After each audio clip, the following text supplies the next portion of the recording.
Straight ahead on News 4 Brockport, this year's diversity conference was another great success. Hear what students had to say about the special day. Also, this week is Aerie Cafe's official grand opening. Find out how the popular campus eatery is celebrating the big event.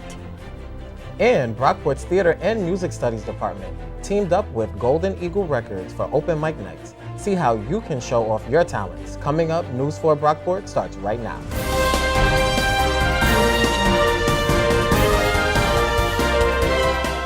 Thanks for joining us. I'm Terrence Dickey. And I'm Sydney BERBANO. This past week was Brockport's 17th annual Diversity Conference. Each year, this event brings people from all walks of life together to celebrate their differences and cultures. News 4's Kayla Green was there and has the story. Yeah, Sydney and Terrence, Diversity Day is such an important day on Brockport's campus. It really gives students a chance to learn about other cultures and put themselves in someone else's shoes. I talked to several students about their reaction to the conference. And we saw that we thought it was gonna be a big deal, and it was. I saw many different dances that I wouldn't have seen before. I saw different foods that I wouldn't have seen before. So it's like Brockport had a little culture. It's like you got a little part of the world today. This day is really important because it actually gives a set amount of time to shine a light on diversity, I would say, and inclusion and equity, which are not topics that we always have, a chunk of time to talk about. So the Diversity Conference gives us a whole day to have presentations on different aspects of diversity.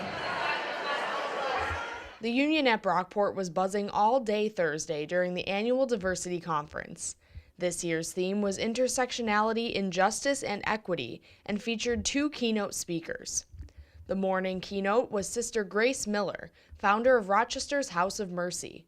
The House of Mercy takes in homeless people from the streets of Rochester and shows them a better life. Miller's speech hit home with Brockport student Victoria Bowman. I know firsthand the help that she has made in the community, Sister Grace Miller. She's personally helped someone in my family, and I've done assignments and had to be in her office and in her agency and work with the people that she's serving, and it turned out to be really wonderful because we need more love. We need to show more kindness and more togetherness and more diversity. She doesn't discriminate on who she helps. It doesn't matter if you're black, white, Puerto Rican, it doesn't matter. She helps everybody. And that's what we're supposed to do. That's what we've been called to do. In addition to the various workshops and sessions throughout the day, students also had the chance to try foods from different cultures. I tried sushi in the Jamaican area that they had over there. It was pretty good. I tried the Asian milk. It tastes like condensed milk with carnation. It was weird. For many students, understanding diversity means understanding people. Because everybody has their own different background, and whether that be sexual orientation, gender, race, culture. People come from a lot of different places, so it's about learning who your peers are and how we can all be a better community member. If you know where somebody comes from, then you can be a better friend. You can maybe be more culturally sensitive at times. I'm going to be very honest. Usually when you go to colleges, it's mostly white. So you don't see a lot of cultures, but then when you see diversity, you get to know everybody's culture, and you see things you've never seen before. Because usually you're oh, I don't have anywhere to go, and then you see people that you can connect to or relate to. Although Diversity Day is about exploring differences, it is also comforting to be able to find others who share your culture. The ultimate goal of this day is to help students find that balance between diversity and common ground, and this year's conference did a great job of that. Reporting in the studio, Kayla Green, News 4 Brockport. Thanks, Kayla. Speaking of diversity, Monday night was the Indigenous Peoples Day event at McHugh Auditorium here on campus. Dr. Christina Zenny and Agnes Williams hosted the event, with Williams giving a few testimonies as well. 3 Native women from the Haudenosaunee tribe spoke about their experiences growing up Native. The women talked about having to define themselves in a culture that discouraged the recognition of their ethnicity and identity. Maria Maybe raised awareness about the environmental and health issues Native people face. She talked about her own youth and how the creek water was filled with metals and contaminants that are dangerous to developing children. Maybe learned her infertility and other medical problems were caused by the chemicals within this water that she ate, drank, and bathed in. The event closed with the display of the Declaration of Freedom from Native Peoples of the World and its importance. This week is Aerie Cafe's official grand opening. The coffee shop was remodeled over the summer and features many new items. The celebration includes free food samples and a coffee bean guessing contest, a prize wheel with giveaways, and more. Although the cafe has been open since the start of the semester, BASC wanted to add its official grand opening to its annual Customer Appreciation Week. As part of the special week, students can enjoy deals in the different campus eateries all week, such as discounted or free food. So Terrence, what is your favorite item from the menu? I personally indulge in a medium iced chai every day. You? I personally like my medium iced coffee with a French vanilla shot. I'm gonna have to try that. Even though it is only October, the proposals for the freshman summer reading book are now open. The summer reading program is an important experience at the college. It is a part of Brockport's involvement with the American Democracy Project for Civic Engagement. This program is active across many campuses nationwide. Its goal is to give students a better understanding of civic engagement in the United States. If you have an idea of a good book for this program, you can fill out the proposal form, which can be found on the Daily Eagle. Contact Catherine Warren with any further questions. Summer may be far away, but it's still been feeling like it. Let's go now to News 4 meteorologist Violet SCIBIOR to find out what we can expect this weekend. Thanks, Terrence. And now your weather. Here's today's conditions. High of 65, a little bit above average. Low of 54, a little bit cooler, more of your fall-like conditions. 8 to 11 mile per hour wind, conditions mostly cloudy. We'll see some peaks throughout the day of some sunshine. Here's your cloud cover and percentages. This is the average for today, so do not take them too specifically. So here's our area. As you can see, we're mostly cloudy, maybe some peaks of sun, but for the most part, we'll be covered in clouds, unfortunately. Here's your temperatures throughout the day. This is the high. This is about the current conditions. So we are the higher end as compared to the rest of the state that has it much cooler due to the lake, of course. But that's good for us because we get the warmer weather. And here's tomorrow, even warmer. That trend is going up. 68 degrees for the high, the low is 58. 9 to 14 mile per hour wind, and again, mostly cloudy. We're still going to have some of those clouds for the next day. These are your temperatures for tomorrow. 64 degrees is right near our location. The rest of the state, again, much cooler, but that's fine with me. Saturday, high of 75, gradually going up with those temperatures throughout the end of the week. And you'll see for your weekend, it will get even warmer. Low of 62, 5 to 10 mile per hour wind. Partly sunny again, but we will have some chance of showers. So we'll look out for those. These are the temperatures. As you can see, 68, we are getting a lot warmer. That's what I like to see. And here's your 5-day forecast. There's that trend gradually going up. But sorry to say, Monday goes back into the low 50s, some more rain, and then some sunshine for Tuesday, so something good to look forward to. Thank you for watching. This is News 4 Talent TV. I'm meteorologist Violet SCIBIOR. Thanks, Violet. Homecoming week is coming up fast, and there is a lot planned.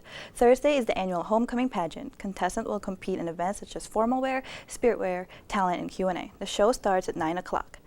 Then on Friday, the North Campus will be officially opening after 2 years of construction work. BSG will have cider, donuts, coffee, and music playing from 89.1 The Point. The celebration begins at 3 o'clock. Later on Friday night is the homecoming pep rally. Student groups will perform, the homecoming court will be crowned, and Brockport gear will be handed out. This starts at 9 o'clock. There's a lot going on Saturday, but some highlights include the Homecoming Festival at 1:30, the parade at 2 o'clock. There will be face painting, henna tattoos, balloon animals, lawn games, and a bounce house, all in Lot U. The parade will circle around the campus. For more information on all these events and more, visit brockport.edu/life/homecoming. Open mics are a great opportunity for students to express themselves and share their talents with others. The music department at Brockport and Golden Eagle Records paired up for their first collaborative open mic night. Talon got a chance to talk to Bridget Meskel, a senior in the music department, about what sparked the idea for open mic nights.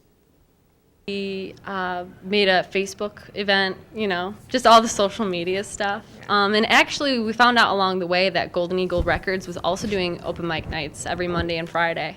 So we thought, why not combine it with the theater and music studies and Golden Eagle and just have everyone come out and be a good time, 'Cause when we kiss so fast, it's a great outlet to like show your passion for things, and it's kind of cathartic to just stand up there and perform in front of an audience. Open Mic Night provides a great creative outlet for students with different talents. Students can sing, read poetry, and even do stand-up comedy. They take place every Monday and Friday either in the Black Box Theater or the Union Fireside Lounge. Be on the lookout for flyers for more details. We now turn to News 4 Sports reporter Cordell Cummings in the Sports Center for an update on our Brockport teams. Cordell? Thanks, Terrence. The Brockport football team has been lighting it up so far this season, especially quarterback Joe Germinario. Although the team was on a bye last week, that didn't stop them from moving up in the polls. The Golden Eagles are now the 13th ranked team in the nation after moving up 2 spots in the D3 Top 25 poll. At 5-0, they have got off to their best start since the 03 season, and with 5 games remaining, they hope to keep up the momentum before a potentially big matchup versus 20th ranked Alfred. But first, Brockport will host Mooresville State this Saturday from Bob Boozer Field. Kickoff is scheduled for 1 o'clock. The women's team, unfortunately, is heading in the opposite direction of the football team.